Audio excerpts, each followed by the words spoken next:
नमस्कार, बात विवाद के लिए मैं कौशिक।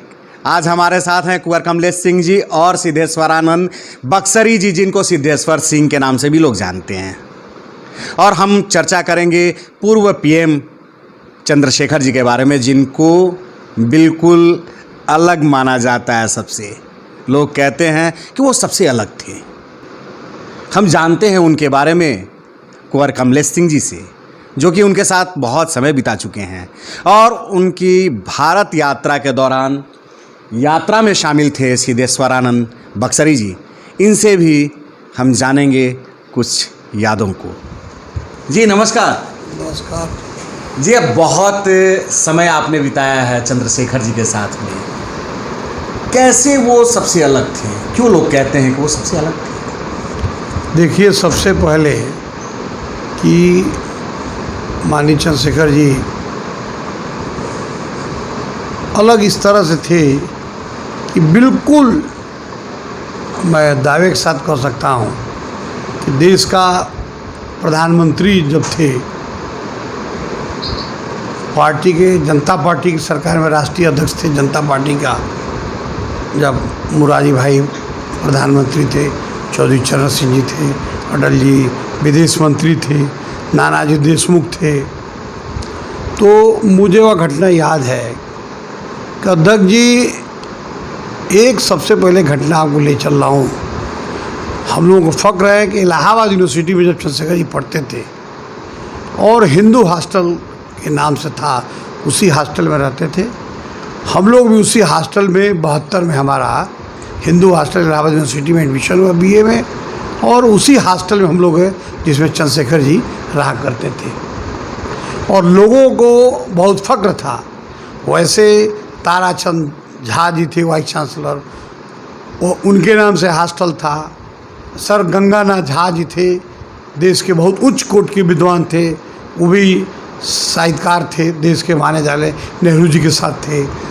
आपका इस तरह के लोग हैं। लेकिन जो मदन मोहन मालवीय जी के नाम से जो हिंदू हॉस्टल बोलते थे, उसमें चंद्रशेखर जी रहते थे। तो वहाँ पर जो भी ज़्यादातर किसान, मजदूर और मिडिल क्लास के लोग उसमें रहते थे, और उनको बहुत फ़क्र होता था और कहते थे कि हम चंद्रशेखर जी जिस हॉस्टल में रह चुके हैं उसमें हम लोग रहते हैं। यह कोई नहीं कहता था कि मैं ताराचंद में हूँ, गंगानाथ झा में हूँ, अमरनाथ झा में हूँ। ये हॉस्टलों के नाम से था इलाहाबाद यूनिवर्सिटी में, लेकिन वह था। उसका कारण ये था कि हमको याद है कि जब भी इलाहाबाद आते थे अध्यक्ष जी, तो वह हॉस्टल में हिंदू हॉस्टल के तरफ से कहीं ना कहीं से वह गुजरते हुए और रुकते हुए जाते थे। ये लगाव थी उनकी।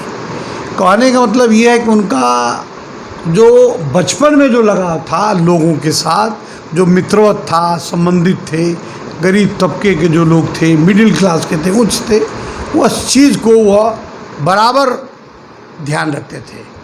उनके आनंददेव प्रसाद गिरी एडी गिरी थे। जब चंद्रशेखर जी प्रधानमंत्री हुए तो महाधिवक्ता उनको सॉलिसिटर जनरल बनाए थे। और बचपन से वहाँ जब राजनीति में आए, विश्वविद्यालय की राजनीति और देश की राजनीति में, तो 62 से जब वह राज्यसभा में हुए तो वह अपने मित्रों के पास जाकर रहते थे। आज भी अंतिम दौर तक मैंने देखा हूँ कि एज प्रधानमंत्री भी रहते हुए भी, पूर्व प्रधानमंत्री रहते हुए भी, अपने मित्रों के जो बचपन के मित्र थे, जो सहयोगी थे, उनके यहाँ ही वो रहना पसंद करते थे। ये एक बड़ी खासियत थी उनकी।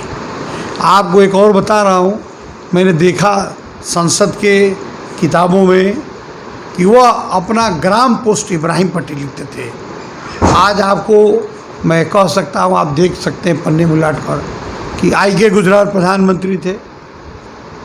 आपके चौधरी चरण सिंह भी कुछ दिन के लिए प्रधानमंत्री बने, अटल जी देश का प्रधानमंत्री बने, लेकिन इन लोगों का विलेज ऑफ पोस्ट नहीं था। लेकिन चंद्रशेखर जी का विलेज ऑफ पोस्ट इब्राहिम पट्टी, जिला बलिया, ये लिखा रहा, जहाँ उन्होंने जन्म लिया था। उन गाँवों को, अपने मूल गाँव को, मूलभूत लोगों को या मूल समस्याओं, मिट्टी से जुड़े हुए लोगों के साथ अपने को जुड़े रहते थे। अच्छा, बलिया के लोग उनको कैसे देखते हैं, किस रूप में देखते हैं? देखिए, चूँकि बलिया उनका गृह जिला है।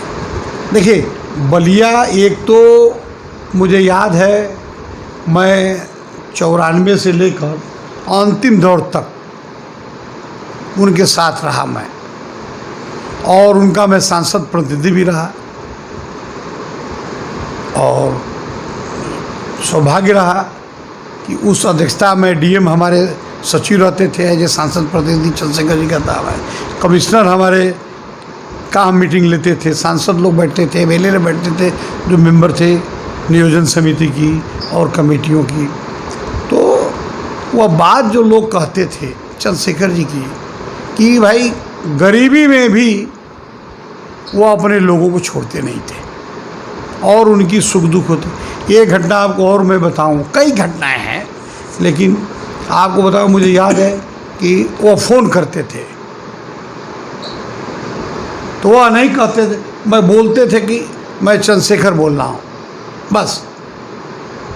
लोग पूछते थे, एक बार की घटना को बता रहा हूँ, सोनिया जी का मतलब कहने का मतलब ये है कि पद का दम्भ नहीं था। हाँ, पद का नहीं था। मैं चंद्रशेखर बोल, वह कभी प्रधानमंत्री, भूतपूर्व प्रधानमंत्री ये सब नहीं कहते थे। या कोई कहता था तो ये क्या है, ये तुम बोलो चंद्रशेखर है। अब तुम पूर्व प्रधानमंत्री चंद्रशेखर जी से अब मैं आग्रह करूँगा कि अब सभा को संबोधित करें, ये उनको अच्छा नहीं लगता था। वह चंद्रशेखर आप बोलिए, वह चंद्रशेखर जी बोलेंगे, काफ़ी था।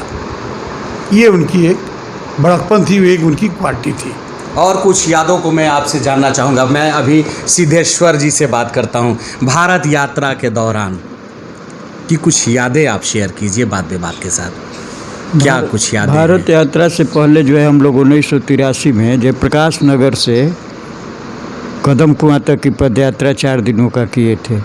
वह भारत यात्रा शुरू करने से पहले यह पहला पदयात्रा का प्रयोगशाला था, और फिर भारतीय जनमानस को समझने के लिए चंद्रशेखर जी ने कन्याकुमारी से दिल्ली तक की पदयात्रा की।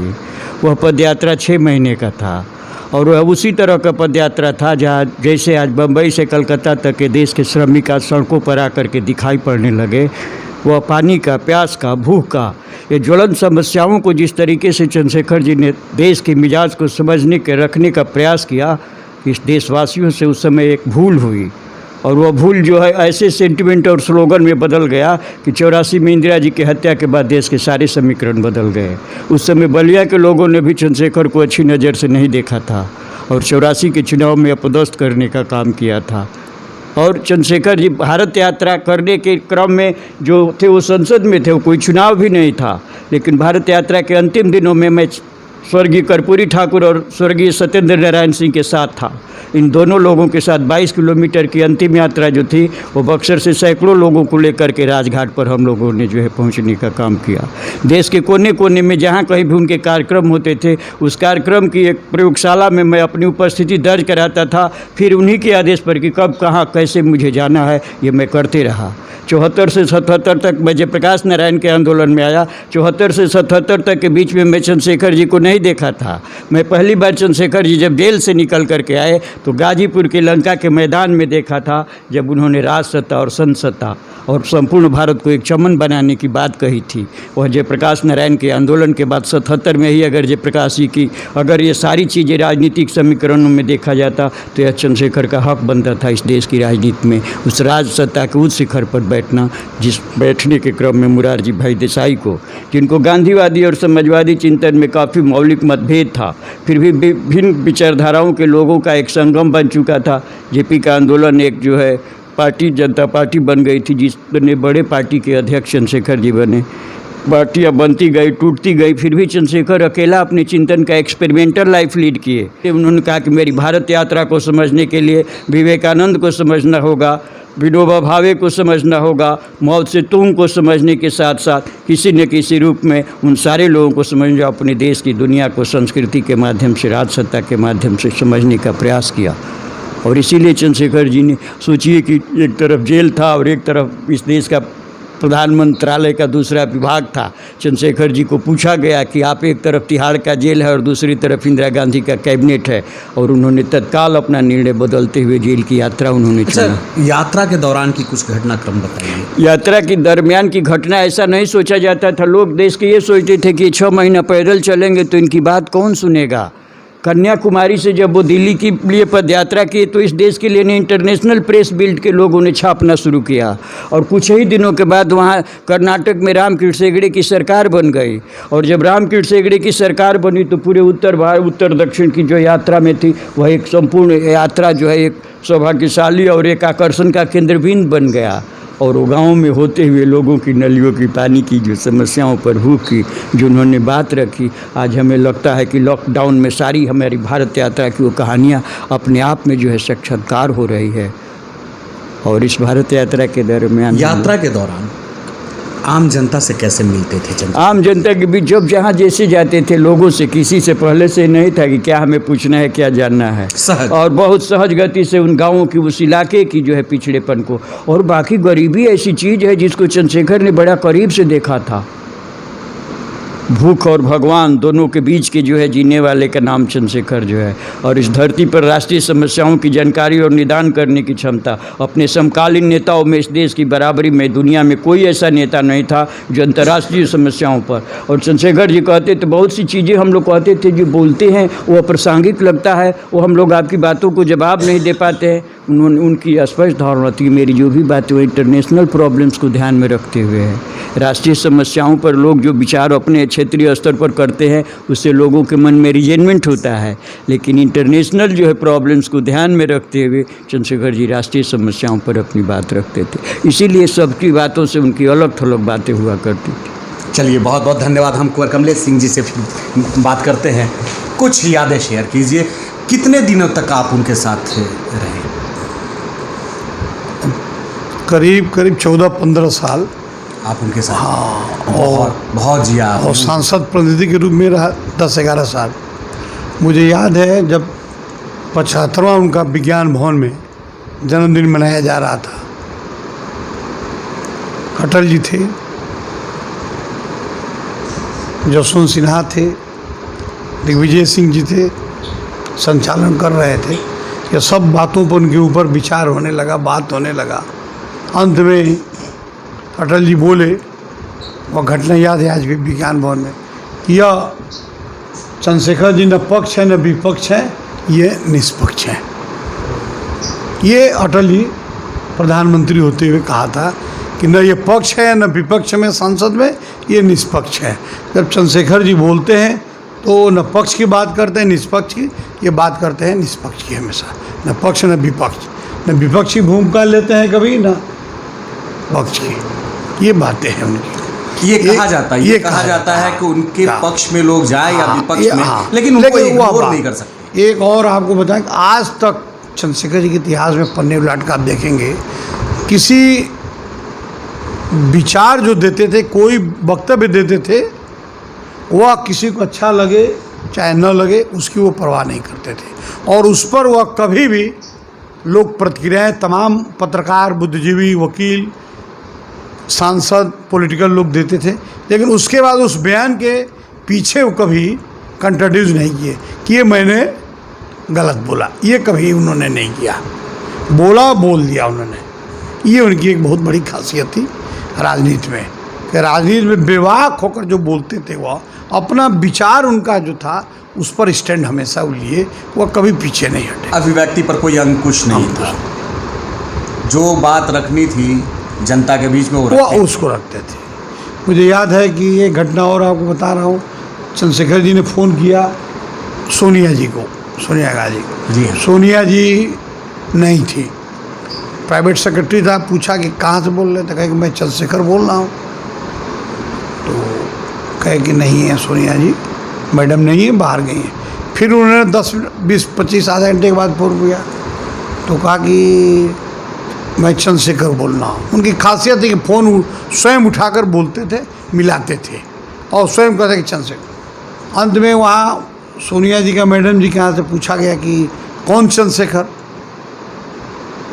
तो पूछे कि तुम भैया किसको, कौन चंद्रशेखर को जानते हो? तो कहा कि सोनिया जी की स्टाफ कहा कि PS उनके कि पूर्व प्रधानमंत्री चंद्रशेखर जी। तो कहे कि हाँ वही मैं बोल रहा हूँ। और वह घबराकर फ़ोन उसने रख दिया। सोनिया जी आई तत्काल। आने के बाद वह घटना बहुत महत्वपूर्ण है। आने के बाद सोनिया जी ने फ़ोन किया। सोनिया जी ने कहा कि आपका फ़ोन आया था, क्षमा करेंगे मैं नहीं था, 2 बार 3 बार आपने फ़ोन किया, तो क्या आदेश है क्या? तो चंद्रशेखर जी कहे कि भाई एक आग्रह था, भाई आपसे मिलना चाह रहा हूँ। तो सोनिया जी ने कहा कि नहीं, हम खुद आ जा रहे हैं आपसे मिलने के लिए। चंद्रशेखर जी ने कहा कि नहीं, ये हमारी संस्कृति में जब हमको काम है और मैं फ़ोन मिलाया हूँ तो मैं खुद आ जाऊँगा, मैं स्वयं आऊँगा। और गए, और वह घटना है इसलिए है कि वह कहीं कि क्या जाने के बाद तो कहीं भाई एक सिफारिश करने आया हूँ मैं एक सांसद का टिकट के लिए, वह आपका है सुबोध कांत सहाय हैं, उनको टिकट दिया जाए। वहाँ टिकट सोनिया जी ने कहा कि पार्लियामेंट्री बोर्ड से तय हो गया था, लेकिन बाद में चेंज करके सुबोध कांत सहाय को दिया गया और फिर वह केंद्रीय मंत्री बने फिर कांग्रेस के भी रिज्यूम में। और इस तरह की घटनाएं कई बार हो चुका है।